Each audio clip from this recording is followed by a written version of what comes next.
Glória a Deus. Boa noite, Legacy. Tudo bem com vocês? Não, gente, vocês estão vivos aí? Boa noite, está de jovem, não. Boa noite, Legacy.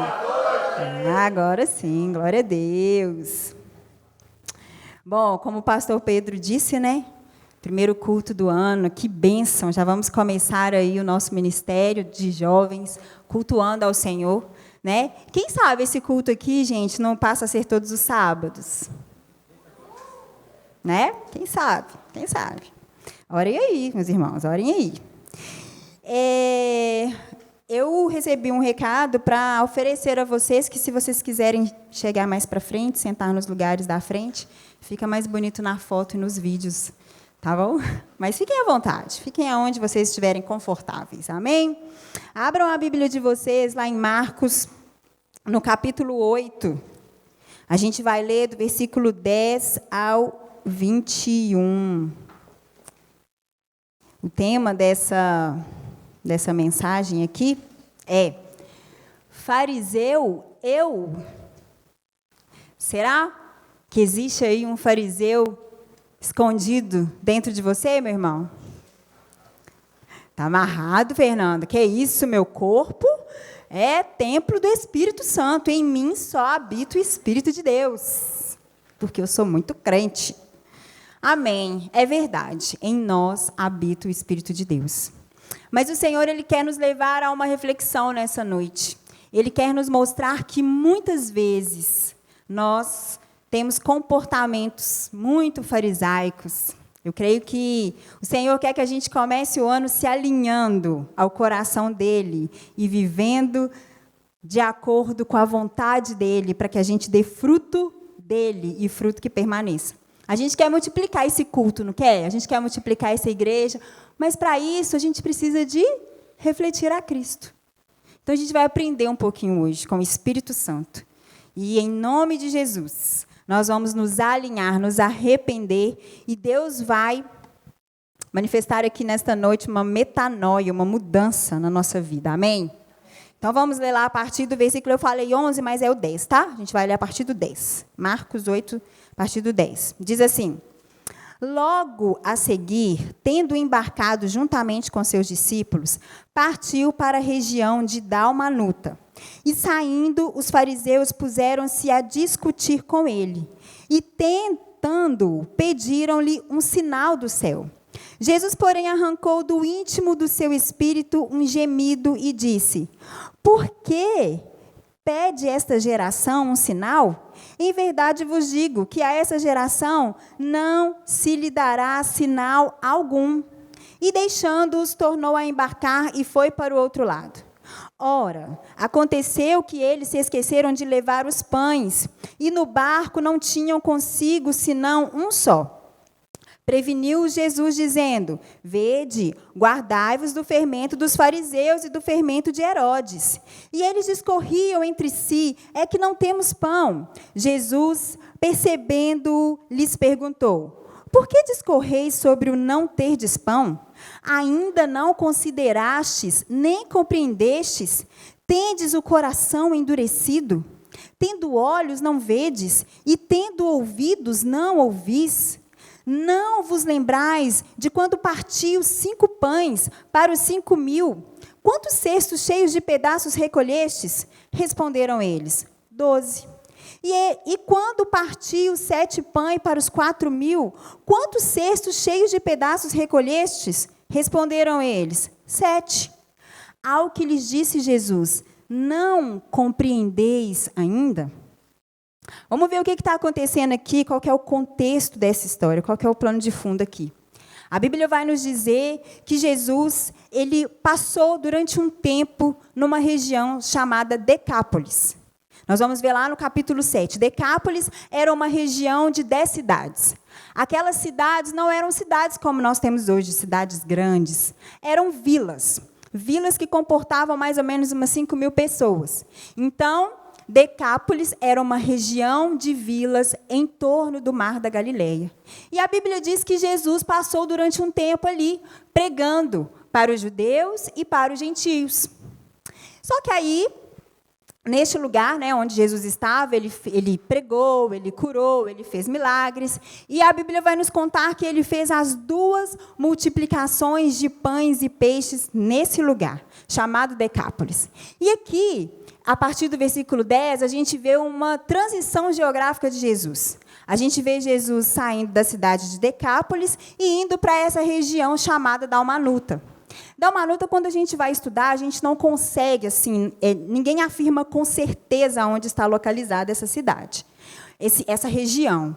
Mas, de acordo com o evangelista Mateus, acredita-se que é uma região, né, um vilarejo de pescadores próximo a Cafarnaum.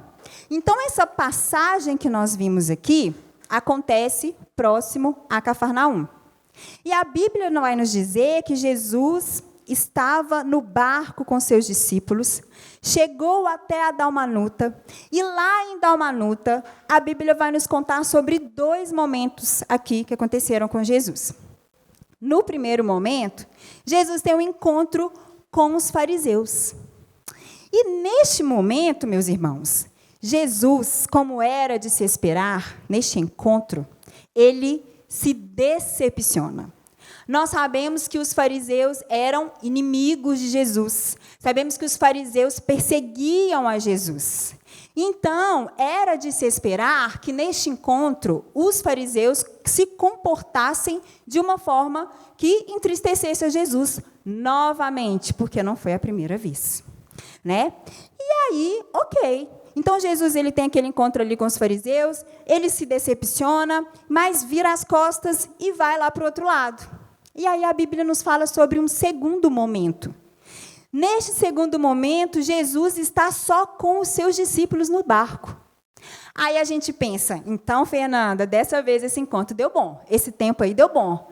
Afinal de contas, os discípulos eram aqueles que amavam a Jesus. Os discípulos eram aqueles que reconheciam Jesus como seu Senhor. Eram aqueles que admiravam a Jesus, que queriam aprender tudo de Jesus, que estavam ali escutando Jesus o tempo todo. Com certeza, neste encontro aqui, neste tempo aqui, na verdade não foi um encontro, né, porque eles já estavam juntos, neste tempo aqui, Jesus se alegrou. Porque nós sabemos, não é? Quando a gente vê os evangelhos, a gente vê que os discípulos admiravam a Jesus. Quando a gente assiste The Chosen, quem assiste The Chosen? Eu também. A gente vê, né, a ilustração do tanto que os discípulos amavam a Jesus, se preocupavam com Jesus. Só, gente, que para a nossa surpresa, neste tempo aqui que Jesus estava com os discípulos, ele também se decepcionou. Ele também se entristeceu com a resposta dos discípulos, com o comportamento dos discípulos ali. Por quê? Porque os discípulos tiveram ali naquele momento um comportamento muito parecido com o dos fariseus. E isso, meus irmãos, acontece muito com a gente.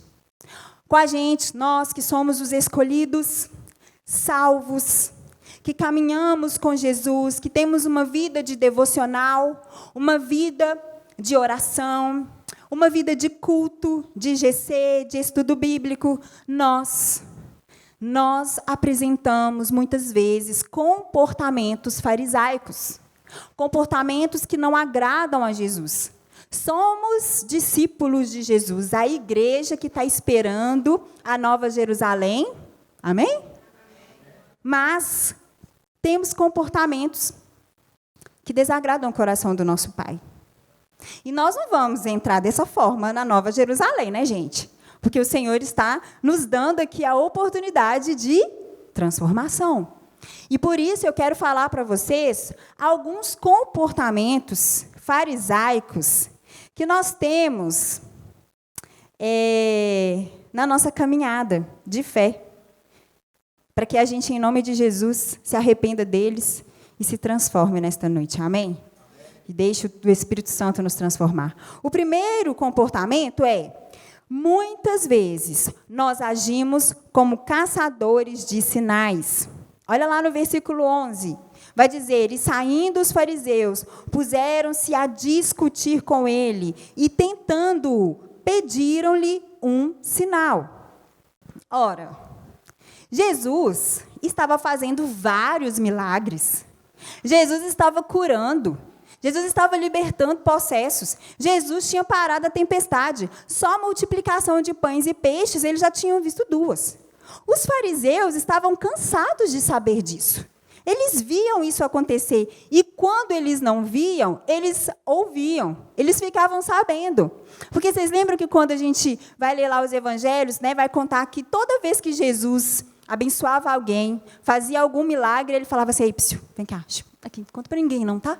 Conta para ninguém não. Mas essa pessoa saía correndo para contar. E isso chegava no ouvido dos fariseus. Então, eles estavam cansados de saber que Jesus já estava fazendo vários sinais miraculosos. E aí aqui, a Bíblia diz que eles pediram mais um sinal. Pera lá, né? Não precisa. Só que tá certo assim que nesse contexto aqui era muito comum se pedir sinais para os profetas, para se certificar que esses profetas eram enviados de Deus. Mas a intenção dos fariseus aqui não era uma boa intenção, né? Jesus sabia muito bem que eles queriam agitar, que eles queriam, na linguagem de hoje, causar. Na verdade, o que eles queriam mesmo era tirar o foco daquilo que era importante, como eles sempre faziam. E por que nós sabemos disso? Essa palavra discutir, que a gente viu aqui no versículo 11, no original dela, a palavra discussão traz uma ideia de uma conversa inútil, de uma conversa desnecessária, de algo que não iria levar a lugar nenhum. Então, os fariseus, eles eram especialistas em tirar o foco daquilo que era importante. Por isso, eles estavam ali, questionando Jesus, pedindo prova para Jesus, pedindo sinal para Jesus. E nós somos assim também. Muitas vezes nós pedimos sinais. Ah, Jesus, se eu tiver paz no coração, eu vou servir naquele ministério lá da Lagoinha, viu?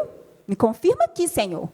Ah, eu não estou entendendo nada. Eu vou naquela igreja que tem uma pastora ali, que ela é fogo puro, ela é profeta, e ela vai falar. Ou então, eu gosto de assistir as pregações daquele pastor, porque aquele pastor, ele prega que nós somos, assim, maravilhosos e que Deus quer nos dar tudo. Então, quanto mais abençoado, quanto mais financeiramente próspero a pessoa é, quanto mais ela tem filhos, quanto mais isso, mais ela é amada e abençoada, porque, afinal de contas, a vida com Deus é uma vida triunfante. Então, é isso que nós estamos vivendo hoje. Uma doutrina totalmente errada, fundamentando a nossa fé em sinais.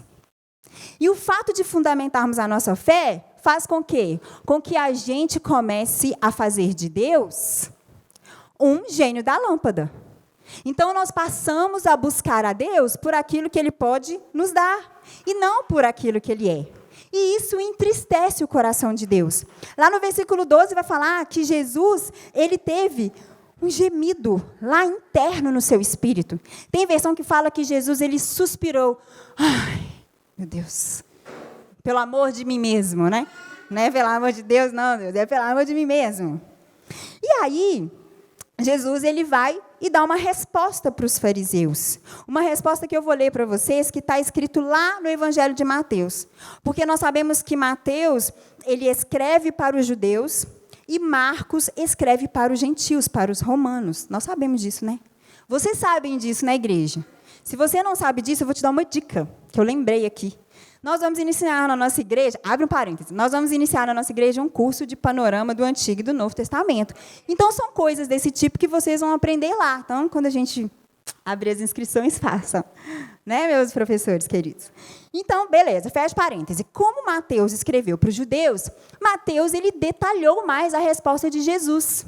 Porque Jesus fez uma menção ao Antigo Testamento e Mateus viu que fazia sentido falar ali para os judeus. Então, eu vou ler, não precisa de abrir, está lá em Mateus 16. Jesus, nessa ocasião, ele responde para os fariseus assim: quando a tarde vem, vocês dizem, vai fazer bom tempo, porque o céu está vermelho. E de manhã, hoje haverá tempestade, porque o céu está vermelho e nublado. Vocês sabem interpretar o aspecto do céu, mas não sabem interpretar os sinais dos tempos?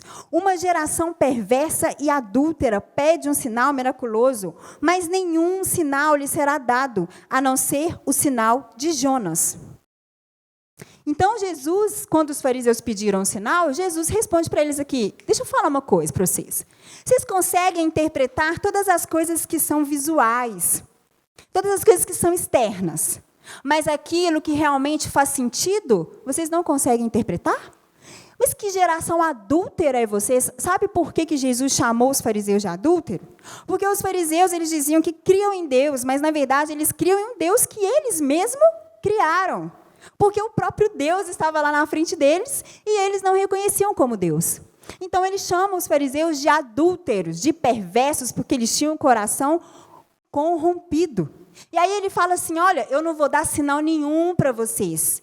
Eu já dei o sinal de Jonas. E nós sabemos que Jonas, ele fez uma profecia sobre Jesus, porque ele ficou 3 noites e 3 dias na barriga de um grande peixe e saiu. E Jesus morreu e, após o 3º dia, ressuscitou. Então, Jesus estava querendo dizer para eles assim, aqui, eu sou o sinal. Eu não preciso de dar sinal. Eu sou o suficiente. Eu basto. E deixa eu falar aqui, nós somos iguais.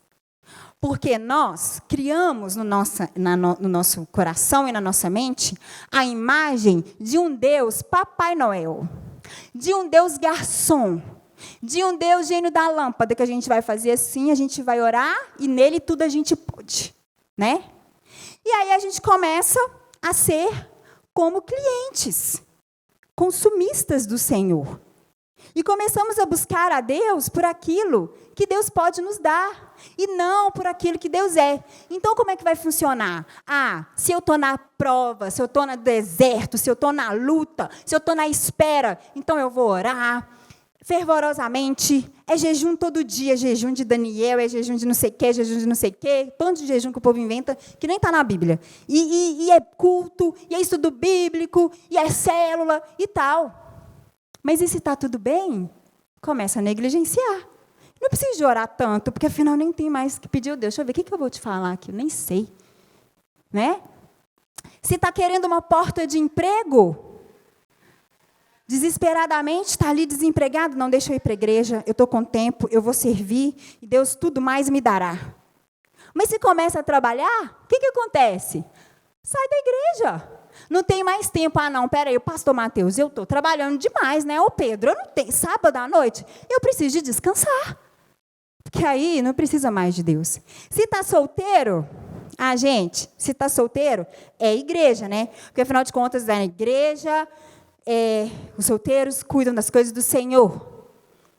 E é lá que eu vou encontrar o meu varão, a minha varoa. Então, é aquele jovem que está solteiro e está ali, ó, igreja, igreja, igreja, igreja. Começou a namorar, encontrou o amor da vida, o presente de Deus, fica só com o presente e abandona Deus. Porque agora não precisa mais. E é assim.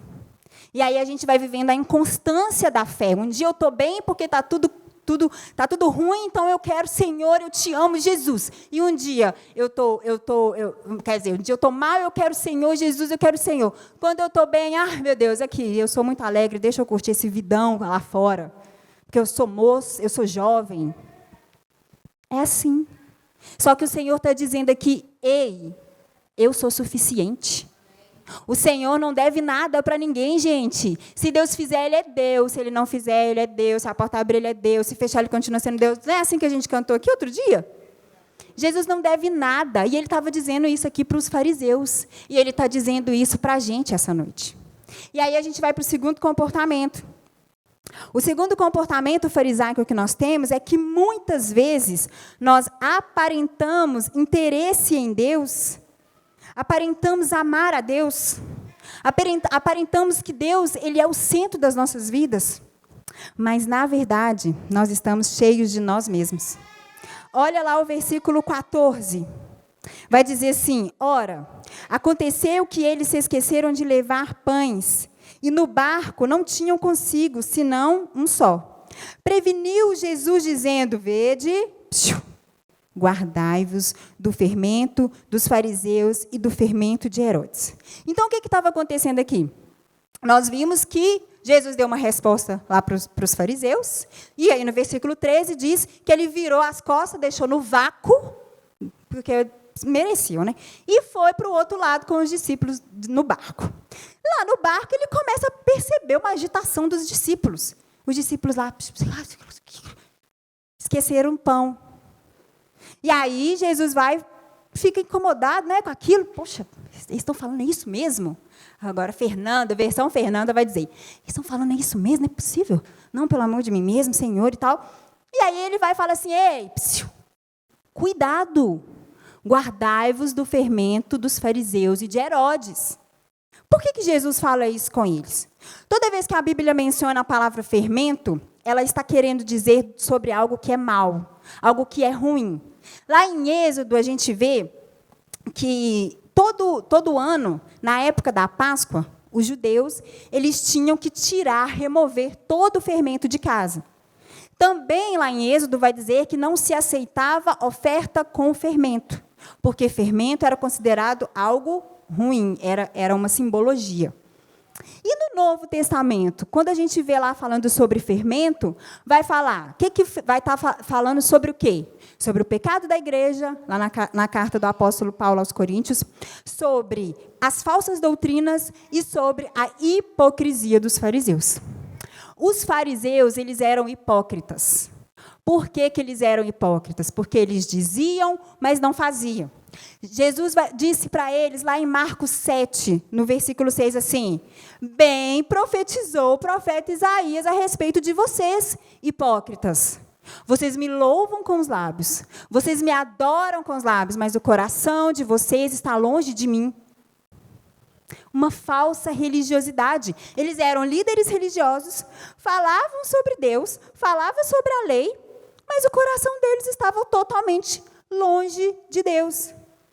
Então, era uma religiosidade vazia, que tinha cara de belo, cara de exemplo, cara de crente, mas não era. E nós? E aí apertou para a gente. Porque nós somos assim, muitas vezes. Que fique claro. Nem sempre, né? Não é sempre, né, gente? Muitas vezes. Porque, gente, pensa comigo. Se você é velho de igreja, aí você vai saber disso. Pensa comigo. Nós cristãos, nós temos roupa de crente, né? Blusinha com cruz, com leão, blusinha com fé, reforma, sola fita, sola isso, sola aquilo, né? Xicrinha e tal, chaveirinho, é roupa de crente. Nós, mulheres, nos vestimos mais comportadas, golinha e tal, né? Blusinha frouxa. Se a calça é apertada, vamos pôr a blusa frouxa, né? Para não marcar muito o corpo. Não tem decote e tal. É errado, certo, tá? Pode usar a blusa de sola feed, vai divulgando mesmo, que aí alguém vai falar assim: o que é isso aqui? Ah, deixa eu te explicar. Aí você vai pregar. Então, pode, tá certo. Mas aí, ok, a gente tem a roupagem de crente, a gente tem o linguajar de crente. Paz do Senhor, meu irmão. Jesus te abençoe. Está repreendido em nome de Jesus. Se falou está repreendido, é crente. Porque é só crente que fala isso. Está amarrado, eu já vi um tanto de gente, mas está repreendido, é crente do manto mesmo.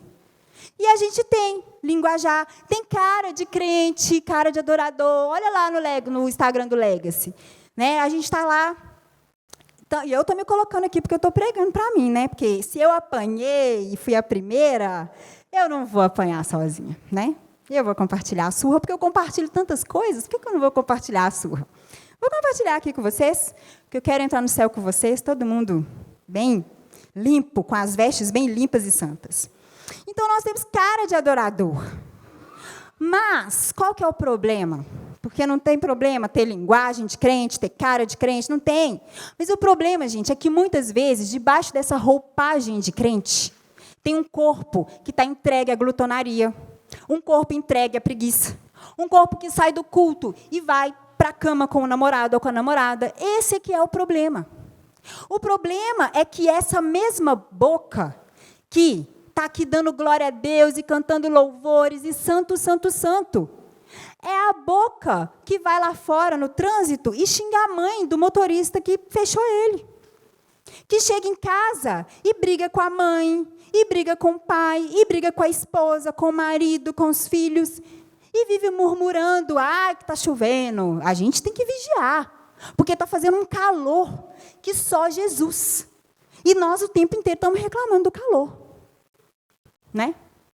E se estivesse fazendo frio? Meu Deus do céu, que frio! Não aguento mais esse frio. Eu quero calor para eu correr com os meninos lá no Parque das Mangabeiras. E aí, essa mesma boca que dá paz do Senhor para o irmão, é a boca que faz o grupinho para falar mal do outro irmão. Na igreja. É na igreja, isso que eu estou pregando aqui é para a igreja, tá? Na igreja, junta para falar mal, junta para falar do pecado do irmão, junta para questionar a liderança, junta para dar ali o veredito final da vida daquele irmão, que ele precisa de sair da igreja, sair do ministério. É essa mesma boca que estava orando. Alguns oram até em língua, em silêncio, porque não pode orar, né? Assim, a mesma boca. A mesma boca que repreende o demônio, dá legalidade para o demônio agir. Somos nós.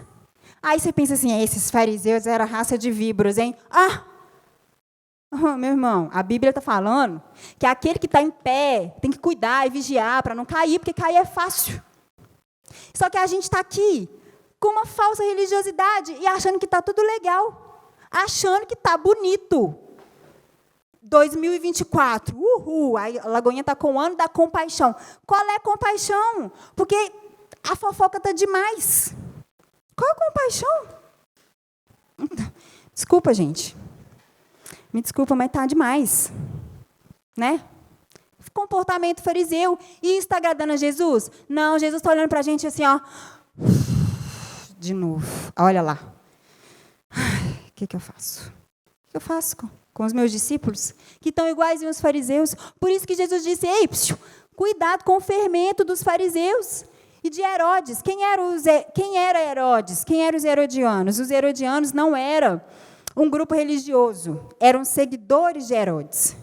Por que Jesus fala de Herodes? Porque os herodianos criam, olha que viagem, criam que Herodes era a resposta para a nação judaica. Então, eles criam um reino de Herodes. Herodes era o Deus deles lá. Aí Jesus colocou todo mundo no mesmo barco aqui. Cuidado com os fariseus, com os herodianos, tudo coração duro. Eu estou aqui, eu sou Deus, e eles estão falando que Herodes é a resposta de Deus. Cuidado, discípulos, vigiem, discípulos. Vigia, Lagoinha Mangabeiras. Cuidado, jovem da Lagoinha Mangabeira. Cuidado com a falsa religiosidade. Nós não temos mais tempo para essa falsa religiosidade, não. Amém? Recebam com amor, porque eu também recebi do Espírito Santo.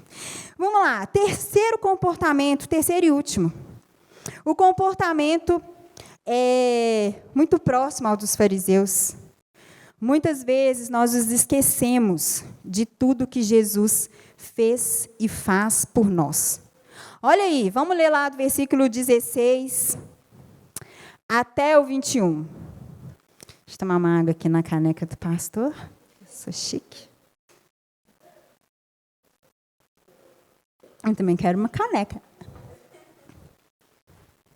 Tá vendo? Vou falar mal do pastor para ver se eu tiro o pastor e vou... Estou brincando, está amarrado, está repreendido. Versículo 16. E eles discorriam entre si, é que não temos pão. Jesus, percebendo-os, lhe perguntou, por que discorreis sobre o não terdes pão? Ainda não considerastes, nem compreendestes? Tendes o coração endurecido? Tendo olhos, não vedes, e tendo ouvidos, não ouvis? Não vos lembrais de quando parti os 5 pães para os 5.000? Quantos cestos cheios de pedaços recolhestes? Responderam eles, 12. E quando parti os 7 pães para os 4.000? Quantos cestos cheios de pedaços recolhestes? Responderam, 7. Ao que lhes disse Jesus, não compreendeis ainda? Então nós falamos, né? Que Jesus, ele estava lá, percebeu o burburinho, a agitação e tal, e provavelmente eles deviam estar discutindo, né? Esqueceram o pão. Não, a culpa é sua. Que minha? Eu nem vi pão. Era você que tinha que ter pegado? Eu não, mas espera aí. Gente, o mestre vai ouvir e tal. E o mestre falou de cuidado com o fermento dos fariseus. Então, ele percebeu que nós esquecemos o pão. Porque eles acharam, gente, que Jesus estava falando de fermento por causa do pão que eles tinham esquecido. E aí Jesus falou assim, meu Deus do céu, eu vou ter que fazer alguma coisa. Espera aí. Ei! Psiu. Porque a Bíblia falou, né, que eles estavam discorrendo aquilo. Ei! Vocês estão gastando a energia de vocês por causa que vocês esqueceram o pão? Para que isso tudo por causa do pão? Aí Jesus começa a lembrar eles. O que eu fiz lá para alimentar os 5.000? Multiplicou. E quantos cestos sobraram depois da multiplicação? E lá nos 4.000, quantos cestos sobraram? Mas espera aí, gente. Vocês têm olhos, mas não veem? Tem ouvido, mas não está ouvindo? O coração de vocês está endurecido, igual dos fariseus? Parem de preocupar com o pão que vocês esqueceram. Eu estou aqui, no barco com vocês. Eu não preciso de pão. Eu multiplico o pão. Eu sou o dono da padaria toda. Para com essa agitação. Ei! Mas eu vou ter que falar quantas vezes para vocês? E aí a gente até ri, né? Mas a gente é assim. Somos discípulos, escolhidos, salvos, transformados, curados, libertos. Quanta graça de Deus já experimentamos, quantos livramentos já experimentamos que não ficamos nem sabendo. Mas passa a primeira prova. Estou desesperada, Senhor Jesus, me ajuda. Aí a gente não consegue orar. Aí é crise de ansiedade. Aí para de dormir. Para de comer e emagrece, ou então come demais e engorda. Tudo porque está desesperado. Passa o primeiro desafio no ministério, eu vou largar tudo, porque Deus me escolheu para estar aqui. Ou então arruma uma brigaiada também, e não sei o quê. Assim, colocando uma culpa no outro e tal, não sei o quê. E aí Jesus, ei, espera aí, para. Eu sou suficiente. Vocês não lembram de mim, eu estou com vocês, foi eu que fiz aquilo tudo. E Jesus está falando isso para a gente hoje. Ei, olha tudo que eu fiz por vocês. Vocês concordam comigo que Jesus não precisava de lembrar nada para os discípulos? Era só ele falar assim, parou com essa bagunça. Eu estou aqui com vocês e pronto, bora para a nossa missão. Só que Jesus começou a fazer o quê? A lembrar. Porque a palavra diz que nós temos que trazer à memória aquilo que nos traz esperança. Mas para a gente trazer à memória aquilo que nos traz esperança, a gente precisa de conhecer a esperança, né? Que é a Bíblia. Para a gente guardá-la no nosso coração e não pecar. Porque quando nós sabemos quem Deus é, nós não nos comportamos como fariseus. Não nos comportamos como fariseus. Nós também não fazemos essa fraqueza toda dos discípulos. Porque nós sabemos em quem nós cremos. E a nossa fé, ela não é fundamentada em quem? Em aquilo que a gente sente. Daquilo que a gente acha. Fé é fundamentada na pessoa de Deus. Em sabermos quem Deus é. E foi por isso que Jesus falou assim, vocês têm olhos, mas não veem, eu estou mostrando quem eu sou. Eu sou o pão da vida. Eu sou aquele que faz milagre. Eu sou aquele que faço tudo conforme a minha vontade. E ela é boa, perfeita e agradável para todos. Não vai faltar pão. Não vai faltar nada para você, meu irmão. Não vai, eu não sei o que você está passando, eu não sei o que tem tirado seu sono, te desesperado, mas não vai faltar. E se faltar, é cuidado de Deus também para você. Nós temos que aprender a ser como o apóstolo Paulo, convictos em quem Deus é, convictos em que Ele pode fazer. Para a gente finalizar, e o louvor pode vir, abra comigo a Bíblia de vocês lá em 2 Timóteo, na segunda carta do apóstolo Paulo ao Timóteo.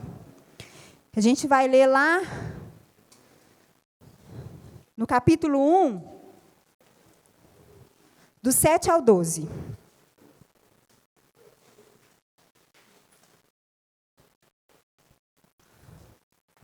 Vou fazer uma brincadeira aqui. Agora, eu sei porque que os pastores daqui dessa igreja ficam com pizza debaixo do braço quando estão pregando, hein? Calor, Jesus! O que é isso? Posso falar dos pastores, porque eu sou esposa de um, então tá tudo em casa. A cara dele vai falar desnecessário com certeza. 2 Timóteo, então, capítulo 1, versículo 7.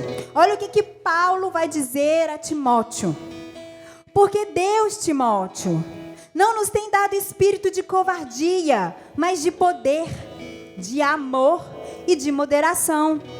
Não te envergonhes, portanto, do testemunho de nosso Senhor, nem do seu encarcerado, que sou eu. Pelo contrário, Timóteo, participa comigo dos sofrimentos a favor do Evangelho, segundo o poder de Deus, que nos salvou e nos chamou com a santa vocação, não segundo as nossas obras, não tem nada a ver com a gente, Timóteo, mas conforme a sua própria determinação e graça que nos foi dada em Cristo Jesus, antes da eternidade, antes dos tempos eternos, e manifestada agora, Timóteo, pelo aparecimento de nosso Salvador Cristo Jesus, ao qual, Timóteo, não só destruiu a morte, como trouxe à luz a vida e a imortalidade, mediante o Evangelho. Jesus está dizendo aqui, Paulo está dizendo aqui, olha, Jesus venceu a morte. Jesus trouxe vida para que pudéssemos nos relacionar com Deus. Esse é o maior sinal que Jesus nos deu. E Ele não precisava nem de ter feito esse sacrifício por nós, porque a gente que tinha que ter pagado, mas foi Ele que tomou o nosso lugar e pagou. Então Paulo tinha convicção de quem Jesus era. E olha só para vocês verem como que ele finaliza aqui.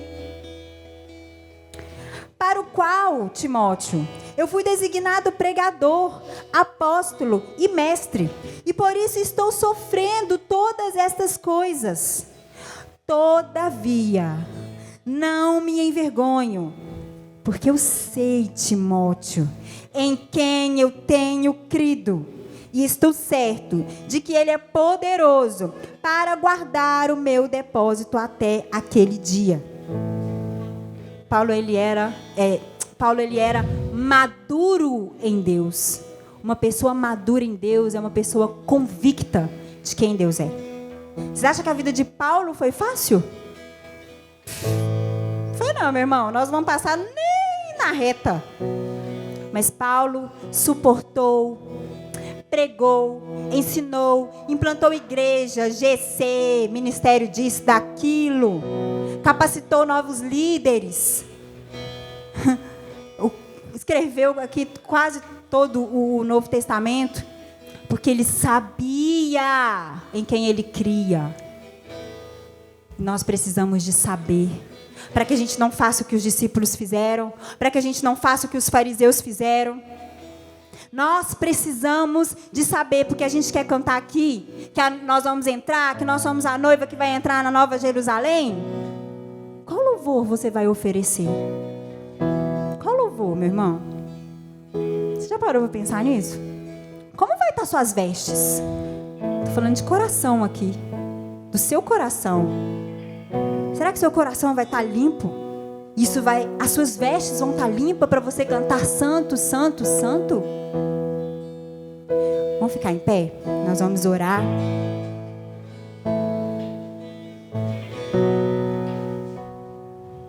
Glória a Deus, que nos dá a oportunidade, que nos chacoalha, né?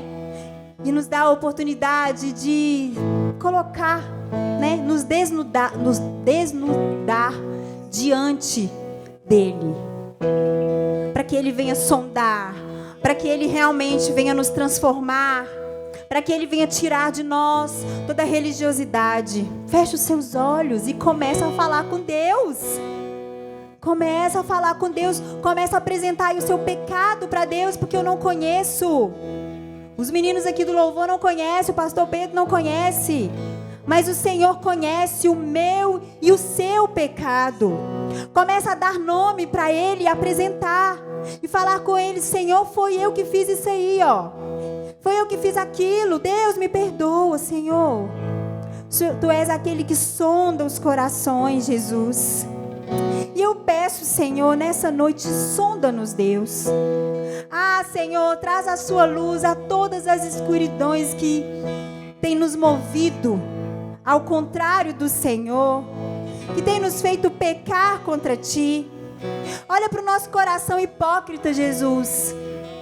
Olha, Senhor, olha para este coração que está com uma falsa religiosidade, que está entregando ao Senhor trapos de imundícias aqui, Senhor.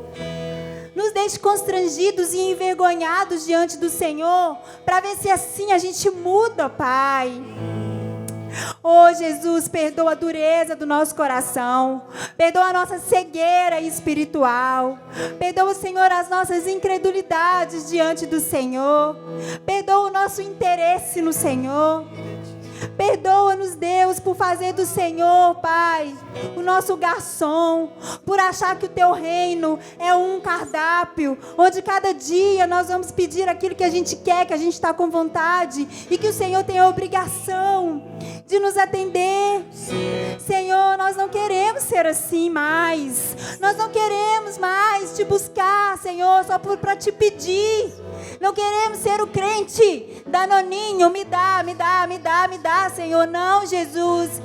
Queremos Te buscar pelo nosso amor e a nossa saudade da Sua presença, Jesus.